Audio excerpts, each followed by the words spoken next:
영업 제한 시간이 대부분 해제되고 사적 모임 인원수가 늘어난 단계적 일상회복 조치 1단계가 오늘부터 적용됐습니다. 12세에서 15세 사이 소아 청소년 대상 화이자 백신 접종도 시작됐습니다.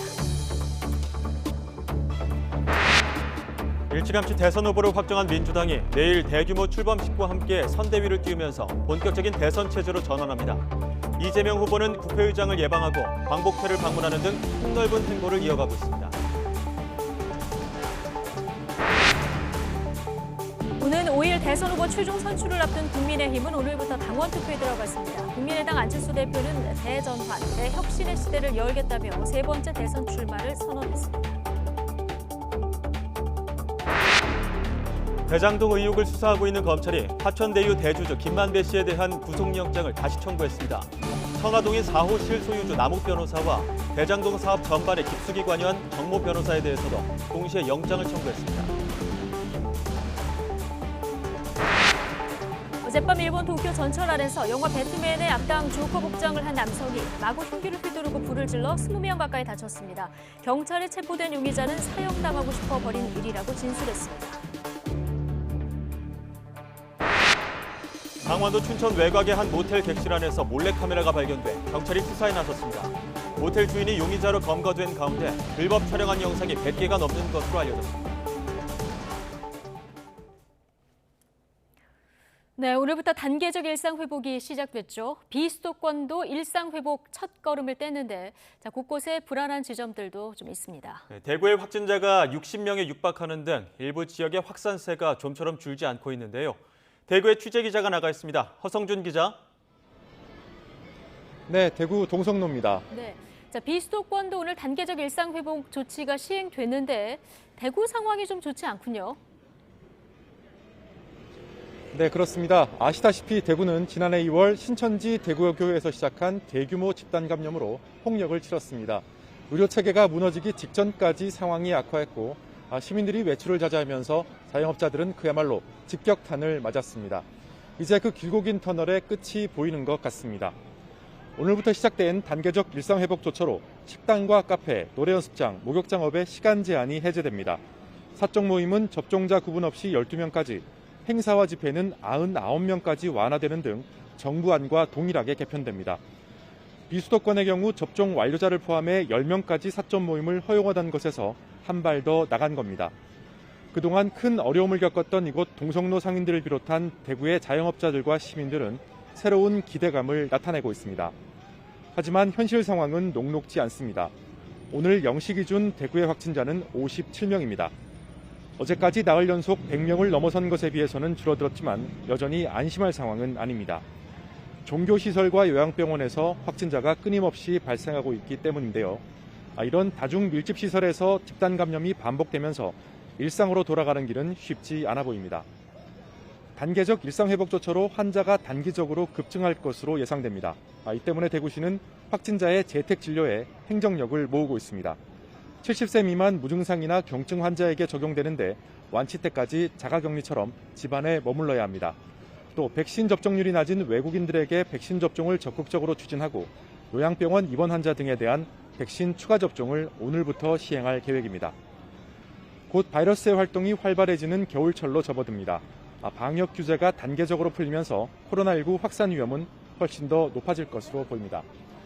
방역당국은 마스크 착용과 실내 환기 같은 기본적인 방역 수칙을 철저히 지키는 것이 일상을 회복하기 위한 첫걸음이라고 강조하고 있습니다. 지금까지 대구 동성로에서 YTN 허성준입니다. 지난주 코로나19 감염 재생산 지수가 1을 넘어서면서 감염 확산세가 증가세로 다시 돌아섰습니다. 중앙재난안전대책본부는 지난주 감염 재생산 지수가 1.03으로 직전 3주 동안 1 미만에서 증가했다고 밝혔습니다. 환자 규모 기준으로도 지난주 하루 평균 1,716.4명이 발생해 그 전주 1,338.9명보다 377.5명 늘어 증가율이 28.2%에 달했습니다.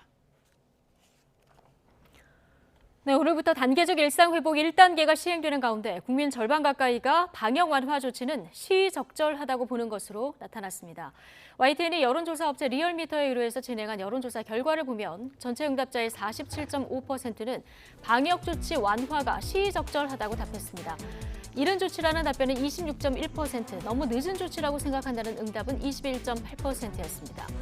나이별로 보면 70대 이상은 너무 이른 조치라는 답변이 가장 많았고 만 18세에서 29세는 늦은 조치라는 응답이 다른 연령대보다 높은 비율을 보였습니다. 또 민주당 지지층은 70% 이상 시의적절하다고 응답했지만 국민의힘 지지자는 늦은 조치라는 의견이 34%로 가장 많았습니다. 이번 조사는 지난달 29일 전국 만 18세 이상 남녀 500명을 대상으로 진행됐고 표본 오차는 95% 신뢰 수준의 플러스 마이너스 4.4%포인트입니다. 정부가 단계적 일상 회복, 이른바 위드 코로나에 맞춰 소비 쿠폰 2,300억 원어치를 발행합니다. 외식부터 여행까지 모두 9종류인데요. 구체적으로 어떤 혜택이 있는지 함께 보시죠. 먼저 외식은 한 번에 2만 원 이상, 음식점을 4번 이용하면 만 원을 돌려줍니다. 농수산물 쿠폰도 최대 만 원까지 할인 혜택을 받을 수 있습니다. 공연과 영화, 전시, 프로스포츠 관람도 표값을 깎아줍니다. 공연은 8,000원, 영화는 6,000원, 프로스포츠는 최대 7,000원까지 할인됩니다. 여기에 여행과 숙박도 할인 쿠폰이 발행되고 헬스장 등의 실내 체육시설을 이용할 때 3만 원을 환급해주는 체육 소비 쿠폰도 있습니다. 코로나19로 힘들었던 업종도 지원하고 민간 소비의 불씨도 살리고 2,300억 원 규모의 소비 쿠폰 사용이 오늘부터 본격적으로 시작된 가운데 여행 쿠폰은 상품 선정 이후인 이번 달 중순쯤부터 선보일 예정입니다.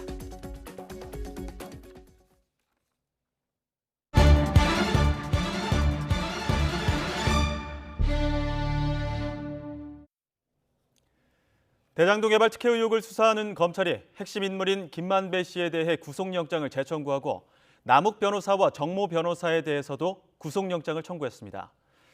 또 이미 재판에 넘긴 유동규 전 성남도시개발공사 기획본부장도 배임 혐의 등을 적용해 추가 기소했습니다. 서울중앙지검 전담수사팀은 오늘 배임과 뇌물 혐의를 적용해 김 씨 등에 대한 구속영장을 청구했습니다. 이들은 유 전 본부장과 공모해 대장동 개발 사업 과정에서 공사의 이익 환수를 배제하고 민간 업체에는 각종 특혜를 줘 화천대유가 배당이익 최소 651억 원과 시행 이익을 얻게 하고 성남시에는 그만큼 손해를 끼친 혐의 등이 적용됐습니다. KT는 지난달 25일 인터넷 접속 장애에 대한 보상안으로 일괄 요금 감면을 추진하겠다고 밝혔습니다. KT는 오늘 서울 광화문 사옥에서 기자회견을 열고 인터넷 장애에 대한 보상안과 재발 방지 대책을 내놨습니다. KT는 인터넷 접속 장애 시간 89분에 10배인 900분, 15시간 기준으로 가입자들의 요금을 감면해 주기로 했습니다. 고객들은 별도 신청 없이 12월 청구 요금에서 일괄 감면을 받게 되는데 구체적으로는 요금 5만 원 기준 고객별 1,000원 남짓입니다.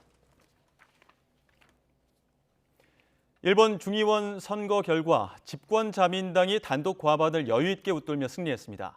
집권 9년 동안 숱한 문제가 불거졌지만 대안이 없다고 생각한 유권자들은 다시 자민당을 택했는데요.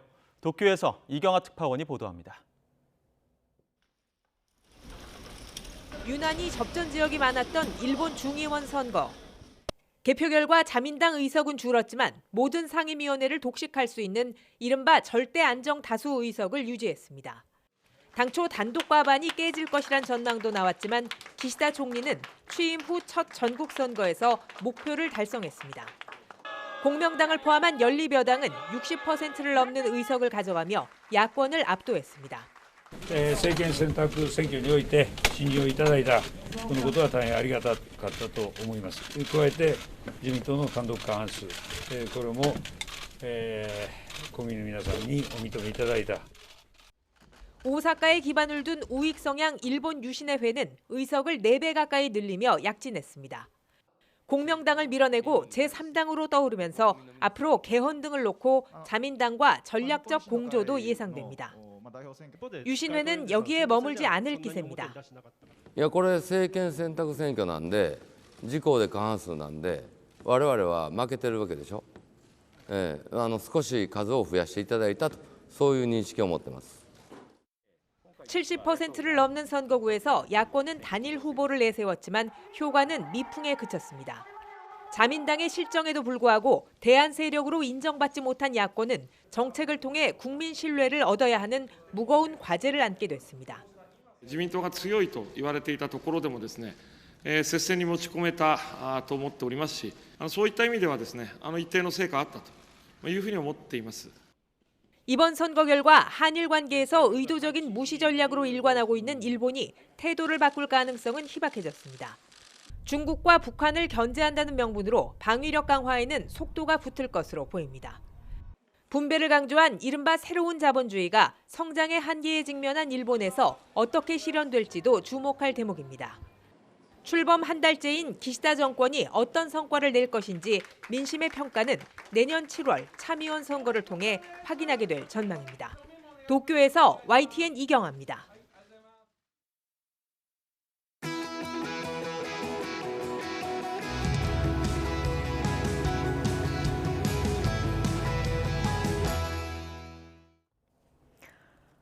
네, 여론조사 속 숨은 민심 분석해 보겠습니다. 이택수 리얼미터 대표, 배종찬 인사이트K 연구소장 두 분 모셨습니다. 어서 오십시오.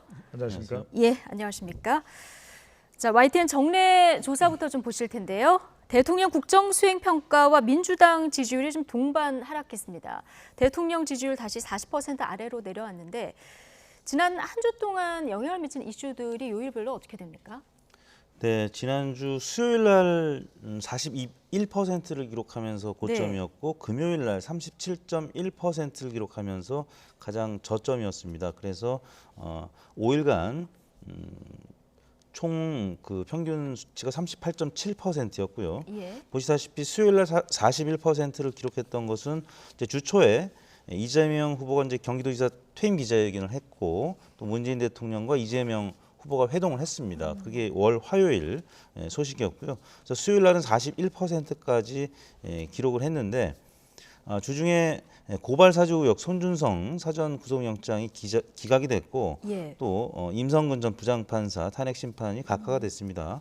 그리고 이제 수요일 날 있었던 노태우 전 대통령의 국가장 결정 이런 부분은 찬반 양론이 있었는데 일단 진보층에는 조금 부정적인 영향을 미쳤던 것이 아닌가. 왜냐하면 심상정 전 정의당 대표 같은 경우는 유감을 표명을 했고요. 5월의 상처를 망각한 것이다 이렇게 입장 표명을 했는데 예. 이런 부분들은 조금 진보층에는 좀 부정적으로 영향을 미쳤을 가능성이 있어서 주 후반에는 좀 약세로 돌아섰는데 40%대를 계속 이제 기록하다가 지지난주에 39.2%를 기록했고 지난주에는 40% 선을 회복했다가 다시 10월 마지막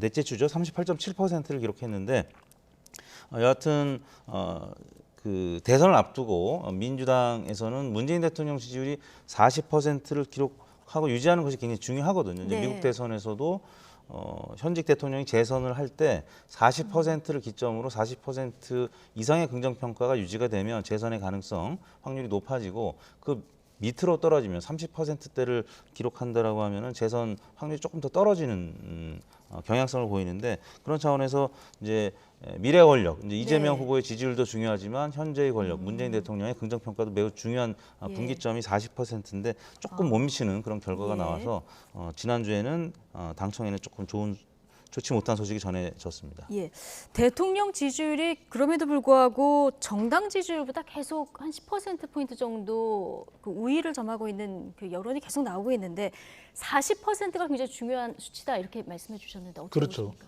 우리가 30%의 법칙이라고 해서 대통령 지지율이 30%에 가까우면 정권 교체될 가능성이 더 높아지는 것이죠. 그만큼 대통령 지지율을 가지고 여당 후보가 대통령의 후광효과 마케팅을 못하는 그런 상황이 초래되는 것이거든요. 대통령의 지금 지지율을 보면은 가장 크게 국정 운영에 영향을 주는 것은 코경부입니다. 그러니까 코로나 어떤 대응을 하고 있는지 또 경제와 부동산인데 네. 부동산 이슈는 결코 지금 대통령 국정 수행에는 달가울 일은 없거든요. 좋은 정책 대안을 지금 마련하기가 예. 당장 쉽지 않기 때문에 결과적으로 문 대통령이 40%를 유지하기 위해서는 코로나 경제를 어떻게 잘 관리하느냐. 그만큼 남은 임기 동안 다른 이슈보다는 대북 이슈라고 해서 특별하게 대통령 지지율을 더 상승시키는 요인은 못 될 거예요. 예. 그럼 결과적으로는 남아있는 임기 동안 얼마만큼이나 경제를 좀 더 지표상으로 낮게 만드느냐, 예. 더 좋게 만드느냐, 또 자영업청들에게 이 코로나 관련 얼마나 보상이 이루어지느냐, 예. 이 부분이 더 영향을 미친다고 봐야 될 것이고. 대북 이슈도 사실 남북 정상회담이 내년에 만약에 또 성사가 된다거나 아니면 네. 교황이 방북을 한다던가 이런 이슈에 따라서 좀 그렇죠. 영향이 있지 않을까요? 그것은 이제 긍정적으로 예. 영향을 줄 겁니다. 하지만 이제 이런 만남은 좋은데 만남 이후에 별다른 소득의 성과가 없다, 소기의 성과가 없는 경우에는 있더라도 제한적이거든요. 그러니까 예. 지금 무엇보다도 중요한 것은 코로나, 경제 이 부분이 국정 수행에는 가장 큰 변수로 보입니다. 예. 자, 부동산 이슈도 악영향을 주는 요인이다. 요인에 이렇게 분석을 해주셨는데 지난주 보면은 국민의힘 지지도가 당 출범 이후 최고치를 기록했고 민주당은 소폭 하락했거든요. 이 대장동 여파가 좀 있다고 봐야 될까요? 대장동 여파도 계속 이어지고 있고요. 예. 지난주 같은 경우는 아까 잠깐 언급해드린 이 공수처가 고발 사주 의혹 관련해서 손준성 검사한테 사전 구속영장을 청구했는데 기각이 되지 않았습니까? 예. 이런 부분들은 보수층의 결집, 진보층의 좀 균열 이런 부분들이 있었을 것 같고요. 아까 또 추가로 언급한 임성근 전 부장판사의 탄핵 심판 각하 이 부분도 좀 영향을 미쳤을 것 같고 교황 면담, 뭐 방북 제한 이런 소식은 문재인 대통령이나 아니면 민주당에 긍정적으로 영향을 미칠 수 있는 요인임에도 불구하고 이게 아직까지 충분히 반영되지 못했다. 금요일 날 이제 이루어졌던 만남이었고 보도였기 때문에 아마 주말 이후에 반영이 될 텐데 조사는 월요일부터 금요일까지 이루어졌다라는 점 참고하시면 좋을 것 같고요. 지금 국민의힘 같은 경우는 TV 토론을 이제 막바지까지 이제 진행을 했고 오늘부터 모바일 투표가 이제 진행이 되는데 예. 워낙 예측 불가능한 경선 흐름을 보이고 있기 때문에 그러니까 민심은 홍준표 후보가 이제 소폭 오차 범위를 넘나드는 수준으로 앞서고 있는데 또 국민의힘 지지층에서는 윤석열 후보가 또 많이 앞서는 그래서 저희 같은 여론조사 전문가들도 좀 입장들이 갈리거든요. 네. 윤이냐 홍이냐 누가 당선될 것이냐. 네. 지금 예측이 어려운 상황이기 때문에 국민들의 관심이 더 높아진 것 같습니다. 그래서 네. 국민들의 참여도도 높아지고 지난 금요일자 정당 지지를 보면 국민의힘 지지율이 매우 높게 예. 치솟은 것을 볼 수가 있거든요. 그런 차원에서 국민의힘이 전 고점이 10월 둘째 주에 41.2%로 최고치였는데 그걸 다시 경신하는 그런 결과를 나타냈습니다. 예.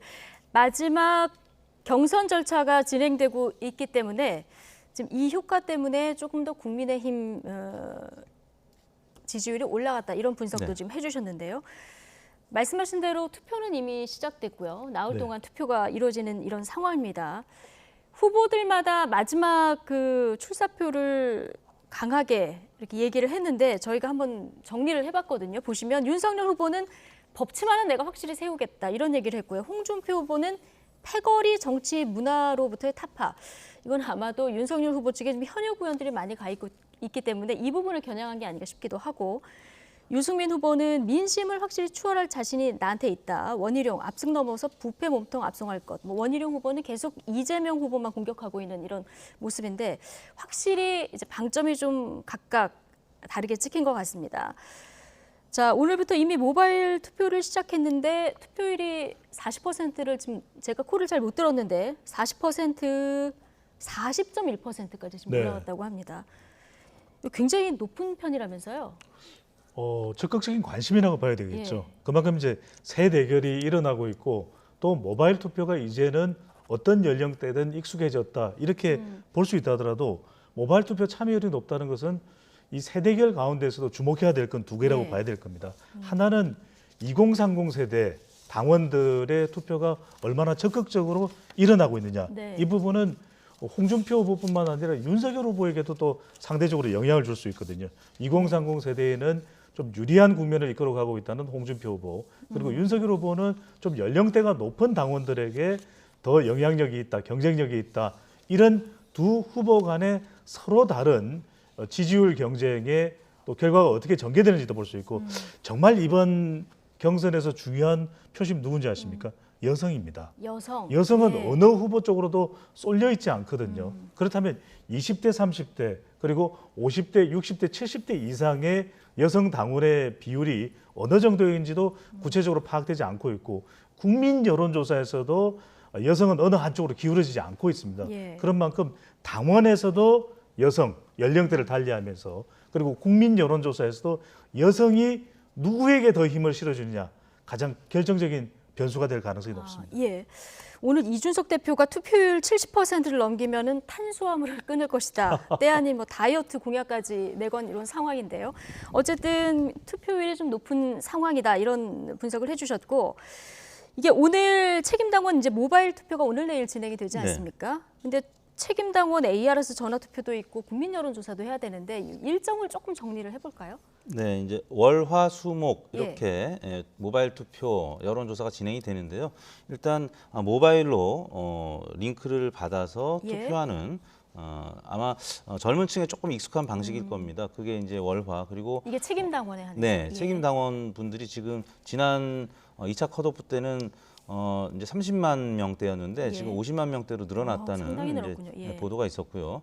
그러니까 이준석 당대표가 뽑혔던 6월 11일 때는 20만 명대였는데 지금 그때 비하면 2배 가량 늘어난 수치라고 하는데 그분들 이제 책임 당원분들이 월요일 화요일 날 모바일로 투표를 하고 그때 네. 못하신 분들한테는 ARS 전화로 모바일 투표를 미처 못하신 분들한테 네, 이제 전화로 ARS로, 이제 예. 투표를 하게 되는 전화로 예. 일종의 여론조사 방식의 투표인 것이죠. 네. 그리고 이제 같은 수 목요일 날 여론조사, 근데 전화 면접 조사로 이제 진행이 되는 여론조사입니다. ARS 조사가 아니고 전화 면접 조사 그리고 또 재질문이 있는 그래서 지금 이 네 후보 중에 한 명을 뽑게 되는 것인데 지금 최근에 ARS 조사에서는 홍윤 이 사지선다에서 두 후보 간의 격차가 10% 미만이었다면 전화 면접으로 발표된 한 세 군데 최근 세 군데 거를 제가 보니까 모름 응답을 제외하면 대략 10%포인트의 격차입니다. 그렇다면 예. 이 월, 화, 수, 목에 진행이 되는 모바일 투표와 ARS 투표 당원들이 이제 투표를 하게 되는데 이분들이 이제 10% 미만으로 만약에 홍준표 후보가 윤석열 후보한테 10% 미만으로 만약에 패배하거나 이제 거기서 이기면 홍이 되는 것이고 예. 만약에 윤 후보가 홍 후보를 10% 이상 앞서게 되면 그러면 50대 50의 반영 비율이기 때문에 윤 후보가 되는 겁니다. 근데 예. 당원들 여론조사는 저희 조사위원들이 해본 적이 없기 때문에 그 부분과 관련해서 지금 많은 그런 추론들이 나오고 있는 것 같습니다. 그러니까요.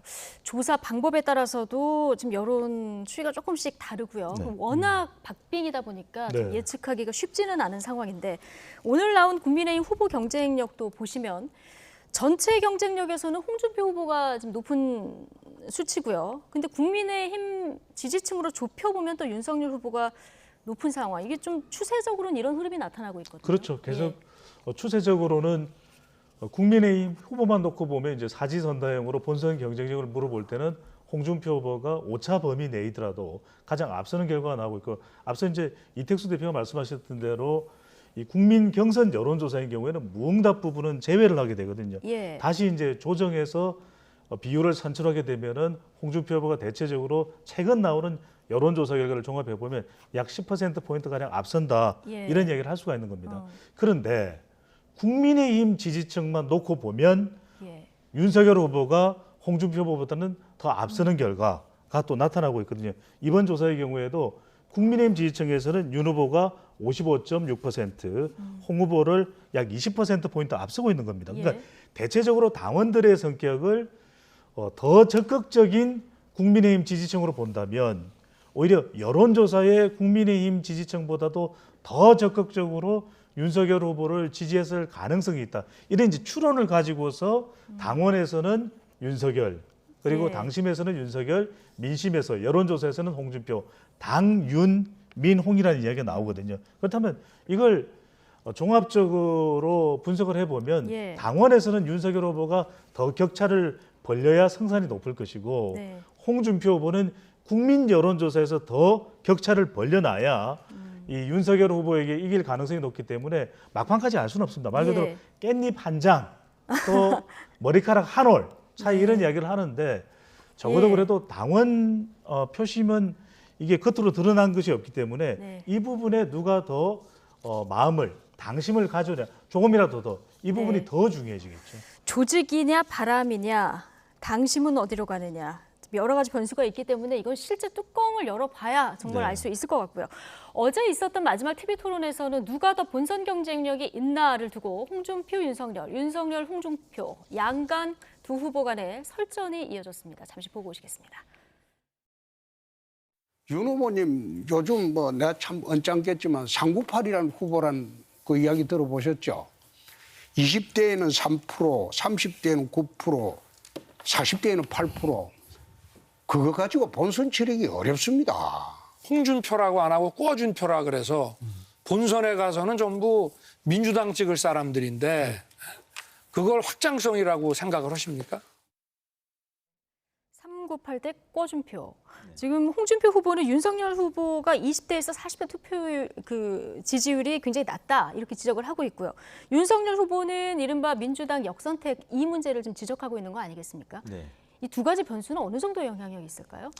두 분 말씀이 다 일리는 있겠습니다만 이제 민심 같은 경우 실제 전화 면접 조사 조금 전 그래픽 보셨던 거는 KSY 조사인데 ARS 조사였습니다. 네. 확실히 윤석열 후보한테 조금 유리한 결과가 나왔던 방식이고 예. 전화 면접으로 했을 때의 얘기를 홍준표 후보가 얘기한 건데 전화 면접 조사에서는 확실히 보수 성향이 강한 후보일수록 샤이 표심이 많이 부동층으로 잡히기 때문에 윤석열 후보가 20대, 30대, 40대에서 3%, 9%, 8%밖에 안 나왔다라는 얘기인데 실제 이번 경선이 전화 면접으로 이루어진다라고 제가 반복적으로 말씀드리기 때문에 일단 민심에서는 홍준표 후보가 조금 유리한 측면이 있을 수 있습니다. 그리고 이번에 신규 입당한 분들 중에 44%가 10대에서 40대이기 때문에 그래서 투표율이 신규 입당 언제부터 언제까지 입당한?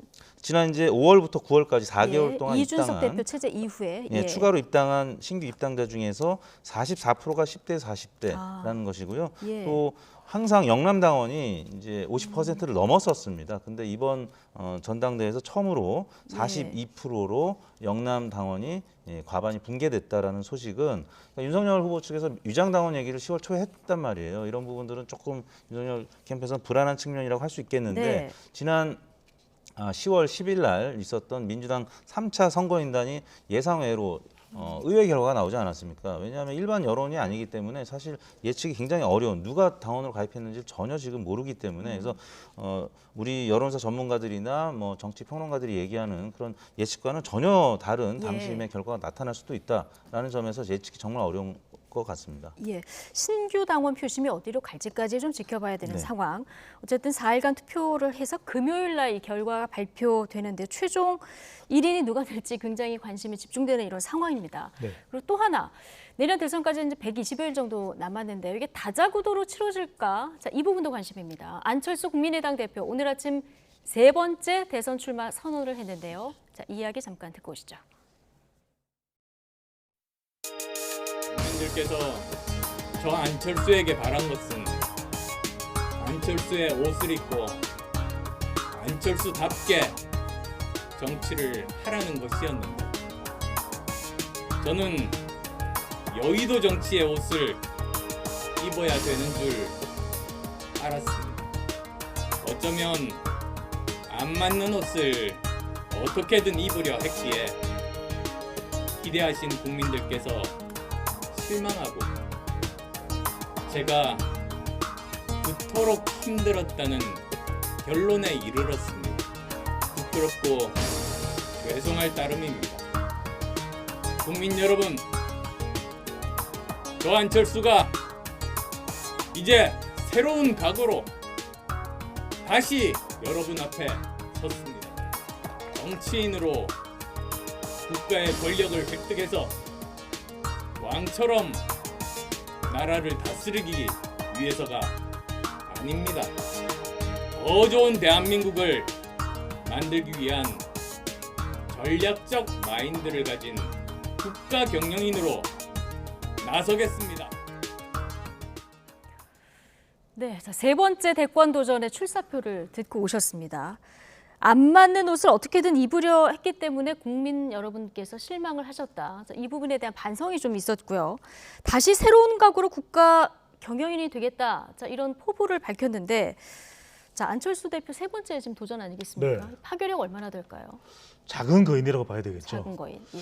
정치적으로 자산을 계속 견인해 가겠다. 이런 포석으로 볼 수가 있고 완주 가능성이 있어요. 그렇게 보는 이유는 자기 지지층이 얼마간이라도 그래도 있는 대선 후보 예. 인물이죠. 그렇기 때문에 뭐 중도 또 중도 보수도 견인하고 있는 안철수 국민의당 대표이고 그리고 네. 지역적으로 보면 서울입니다. 서울의 지지층을 가져가는 것도 적지 않은 영향력이죠. 그리고 또 학생, 가정주부층의 이 경쟁력을 가지고 있는 것이 안철수 대표이기 때문에 예. 이 대선 본선을 완주할 가능성도 상당히 점쳐지고 있다. 완주할 가능성이 있다. 예, 예. 일각에서는 이런 얘기를 합니다. 아니 그렇게 되면은 국민의힘 지지층에서 상당히 반발할 텐데 그리고 보수 쪽에서는 결국 이러다가 안철수 대표 때문에 정권 교체 못한다 이런 비판이 쏟아질 텐데 그럼에도 불구하고 정치인은 자기 자산을 가지고 가는 것도 중요하고 또 물리적 관계도 중요한데 국힘과의 관계가 소원해져도 더 소원해진 것이죠. 예. 그러니까 지난번 재보궐선거 직후에 합당을 했더라면 그랬더라면 지금 같은 관계가 안 됐을 텐데 또 하나는 결정적으로 국힘과 힘을 합하기 어려운 또 현상이 있습니다. 김종인 전 비대위원장이 지금 윤석열 후보 아니면 또 국민의힘에 힘을 싣고 있는데 예. 김종인 전 비대위원장과의 어떤 역상생 관계를 본다면 네. 쉽게는 이 안철수 대표가 국민의힘과 재결합을 시도하기는 상당히 어려울 것이다. 그렇다면 그래서 자기가 가지고 예. 있는 정치적 자산을 견인 유지하기 위해서라도 본선에 지속 완주할 가능성이 있어 보입니다. 그래서 독자적으로 완주할 가능성도 있다. 네. 자, 이렇게 분석을 해주셨는데 여론조사 결과마다 많이 뭐 수치가 좀 다릅니다만은 지난주 NBS 조사를 보면 심상정 의원하고 안철수 대표, 뭐 홍준표 후보를 넣든 윤석열 후보를 넣든 지지율이 꽤 나오는 수치를 볼 수 있거든요. 자, 이런 상황에서 지금 완주할 가능성 언급을 해주셨는데 안철수 대표 같은 경우는 정권 교체도 또 반드시 해야 된다 이런 입장 아니겠습니까? 어떻게 전망하십니까? 만약에 선거 이제 중반으로 가면서 이재명, 윤석열 혹은 이재명, 홍준표 이 이제 구도가 오차 범위 내에서 팽팽한 수준으로 가서 네. 캐스팅 보트의 역할이 결정적이게 되면 아까 작은 거인이라는 표현 쓰셨는데 작은 거인의 역할을 톡톡히 할 수 있게 되면 안철수 후보를 무시할 수 없는 상황이 될 거고요. 예. 어떻게든 단일화든 연대든 민심의 그 압박을 받을 겁니다. 근데 만약에 지지율 격차가 어느 정도 나서 안철수 후보가 점유하고 있는 지지율, 지금 전화 면접 조사에서는 대략 5%에서 10% 사이를 점유하고 있고요. ARS 조사에서는 안철수 후보가 5% 미만, 한 3% 정도 나오고 있는데 네. 실제 지난 대선 때 21%를 득표한 후보이기 때문에 적어도 뭐 5%포인트 안팎, 적지 않은 지지율을 기록할 것이고 이번 대선이 뭐 4자든 5자든 결국 양강 구도에서 오차 범위 내에서 한 3%포인트 안팎의 박빙 승부가 된다라고 하면 보수 진영에서는 안철수 후보하고의 연대 압박이 굉장히 민심 차원에서 아마 거셀 거고요. 예. 이쪽 진보 진영도 마찬가지입니다. 지금 심상정 전 대표, 심상정 후보의 지지율도 보셨습니다만 이재명 후보의 지지율이 만약에 양강구도에서 오차범위에서 박빙이라고 하면 지난 경기도지사 때 2010년도에 선거 때 심상정 후보 때문에 이슈민 후보가 안 되고 김문수 후보가 됐단 말이에요. 그때 그 19만 표 정도 차이였었는데 무효표가 18만 표였고 기권표는 그 이상이었기 때문에 그래서 심상정 후보의 진보 진영 내에서의 역할도 이제 작은 거인일 수 있습니다. 그런 차원에서 계속적으로 제3당, 4당의 후보들이 주목을 받을 수밖에 없는 상황인 것 같습니다. 그럼 막판 초접전 상황이 되면 진보든 보수든 진영 단일화가 가장 중요한 변수가 될 수도 있겠네요. 그럼요. 예. 이재명 후보는 조금 성격은 다른 것 같아요. 그럼에도 불구하고 성격이 다르다는 이야기는 이재명 후보는 독자적인 지지 기반의 영역을 가지고 있기 때문에 심상정 후보의 정의당 지지층과는 다소 구분이 됩니다. 네. 국민의힘과 또 안철수 국민의당 대표하고의 관계와는 다소 차이가 있어요. 그럼에도 불구하고 초박빙 접전이 되는 경우에는 이재명 후보가 중요한 것은 심상정 후보의 지지층을 얼마나 가져올 수 있을지 마찬가지로 국민의힘 후보는 또 안철수 국민의당 대표의 후보죠. 이제는 대선 후보의 지지 기반을 얼마나 가져올 수 있을지가 중요하기 때문에 초접전이 되는 프레임 전쟁이니까 에이 제3시대 신경 안 써도 돼. 제3지대에 안철수, 심상정, 김동연 괜찮아. 우리 무시해도 돼. 그게 아니라는 거죠. 예. 오히려 1, 2%가 중요해지는 이 상황에서 단일화가 된다면 말 그대로 활용 점정이 될 수 있을 테고 예. 단일화가 되지 않는다 하더라도 지지층을 가져올 수 있을 정도의 경쟁력이 만들어진다면 좋을 텐데 그렇지 못하다면 말 그대로 낭패가 될 수 있는 것이죠. 자, 이 상황도 좀 지켜봐야 될 것 같고요. 자, 이미 여당의 후보로 확정된 이재명 전 경기도지사는 본격적인 대선 행보를 지금 하고 있는 이런 상황입니다. 조금 전에 그 원팀 선대위 인선 발표가 있었거든요. 자, 가장 관심을 모았던 것이 이낙연 전 대표 측의 인사를 어느 정도 수용할 것인가 이게 관심이었는데 서른 홍영표 의원이 이제 공동 선대위원장을 맡기로 했다. 자, 이렇게 전해지고 있습니다. 좀 상징적인 장면이 되는 거죠? 그렇습니다. 사실 서른 의원은 이낙연 전 후보 전 대표의 오른팔이라고 할 수 있을 만큼 네. 선거 이제 본부에서 굉장히 큰 역할을 했었고 가장 대척점에 있었던 분인데 이재명 캠프의 공동선대위원장으로 들어간다라고 하면 꽤 의미가 있을 것 같고 예. 10월 30일 날 이낙연 후보 지지층이 이 법원의 경선무효 가처분 소송도 이제 기각된 걸로 제가 보도를 봤는데요.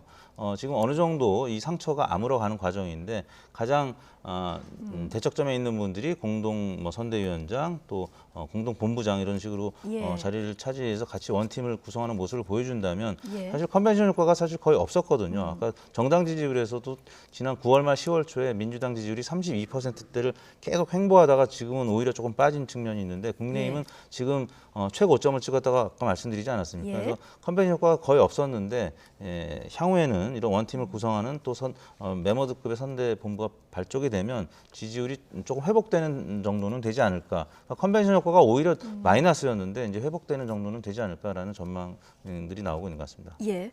자, 대선 후보들도 이미 이제 선대위에 합류를 했고, 그리고 이낙연 전 대표 측의 상징적인 두 분도 이제 합류를 했기 때문에 조금 회복 조짐을 보이지 않을까 이렇게 예상을 해주셨는데, 자, 오늘 나온 KSOI 다자 대결을 한번 보실까요?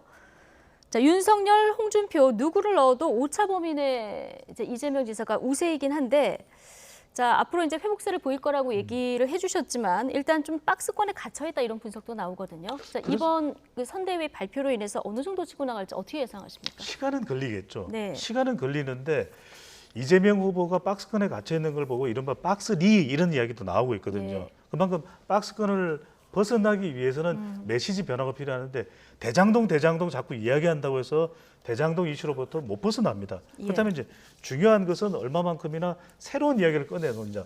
전국민 재난지원금을 이야기한 것도 두 가지 효과가 있을 수 있거든요. 예. 이건 정책적으로 효과도 있을 수가 있는 것이고 정책적인 효과도 있을 수 있고 또는 국면 전환 효과도 있는 겁니다. 네. 대장동 이야기에 집중을 했었는데 전국민 재난지원금 논란이 된다 하더라도 전국민 재난지원금은 음식점 허가 총량제와 달리 다분히 논의해 볼 수 있는 것이거든요. 예. 그런 만큼 국면 전환도 되는데 시간은 걸릴 겁니다. 이 박스권을 벗어나기 위해서 중요한 것은 우리 시간을 통해서도 말씀드렸죠. 세 가지 지지층입니다.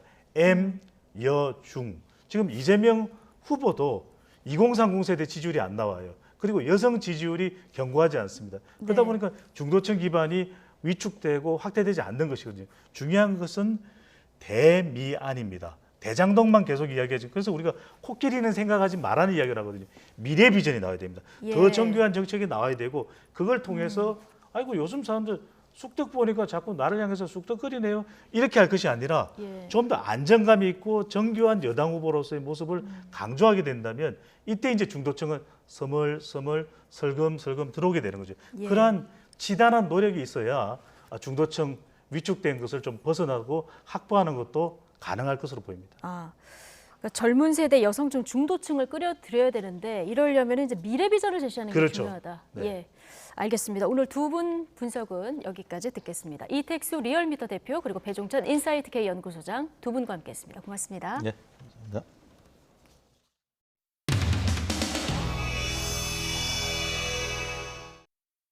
안녕하세요. 오늘은 이게 뭐지? 오각 테이블로 해서. 예.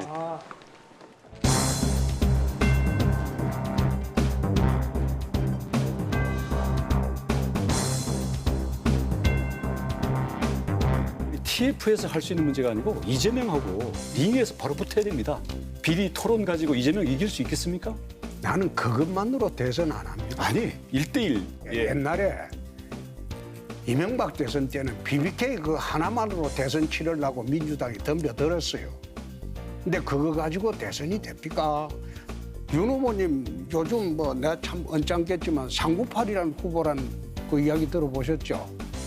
20대에는 3%, 30대에는 9%, 40대에는 8%. 새로운 신인이라고 주장하면서 확장성 이야기하는 거는 좀 넌센스다. 중도 확장성 말씀을 하셨는데 물론 뭐 중도 확장성이 보니까 민주당의 아주 확장성이 높더라고요. 민주당 지지자들한테.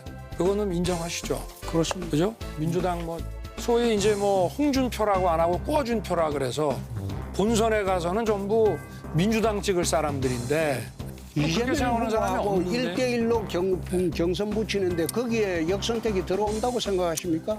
지금 지난번에 윤 후보님 반려인이시죠? 네. 예, 강아지도 기르시고 고양이도 기르시고 개를 식용으로 하는 문제에 대해서 어떻게 생각하냐 이런 질문을 받으시니까 그거는 선택의 문제라 가지고 함부로 말하기 곤란하다 이렇게 말씀을 하셨어요. 저는 개인적으로는 반대하지만 사회적인 합의가 있어야 되지 않겠냐. 그런데 이 문제 때문에 식용 그 개라고 하는 거는 따로 키우지 않습니까? 반려동물 따로 키우는 식용개는 같은 개 아닙니까? 하여튼 반려동물에 대해서는 무엇보다도 이재명은 저 간단한 사람 아닙니다. 저기는 심하게 말하면 거의 인간의 수준을 넘어서 있다고 봐야 되거든요. 그래서 결국 이게 선택은 우리 앞에 닥쳐 있는 이 리스크와 이재명이라는 이 실체 너무 좀 한가하지 않나 이런 생각이 들어서 참 통탄을 하고 있고요. 저는 대장동에서부터 청와대까지 내 두 발로 1인 시위로 이재명이 대장동에서 지금 유유히 빠져나가서 도망가려고 그러는데 이재명 가긴 어딜 가느냐. 나는 원팀이라고 하셨으니까 뭐 5일까지 하실 일도 없잖아요. 같이 하시면 어떻습니까? 나는 11월 4일까지 선거운동을 해야 됩니다. 경선이 끝나고 난 뒤에 이제 원팀이 되는 거죠. 우리 유승민 후보는 어떻습니까? 저도 뭐 내일부터 당장 일정이 있고요. 윤 후보님, 저는 후보가 되면 제가 청와대 앞에 문서 깔아놓고 지금 청와대까지 가신다고 그랬는데 글쎄 그게 얼마나 대장동 사건을 특검으로 끌고 가고 하는데 효과적인 건지 일정을 변경까지 즉답을 바라는 것은 아니고요. 그동안 내부 싸움에만 몰두돼 있는 그 점을 보면서 저는 통탄을 했고 25초가 남았죠. 네. 공약에 대해서 물은 것에 대해서 상당히 어떤 반응을 보이셨는데 원팀이 되려면 거기에 대해서 뭔가 진지한 태도가 있어야 되는 거 아닙니까? 어떻습니까?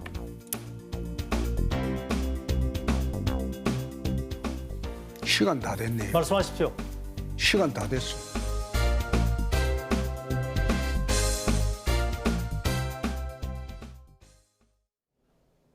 (11월의) 첫날인 오늘 완연한 가을 날씨가 이어지고 있습니다. 내일도 맑고 선선해서 깊어가는 가을을 만끽할 수 있겠는데요. 다만 일교차가 10도 안팎까지 크게 벌어지는 곳이 많을 것으로 보이니까요. 옷차림에 유의해 주시기 바랍니다.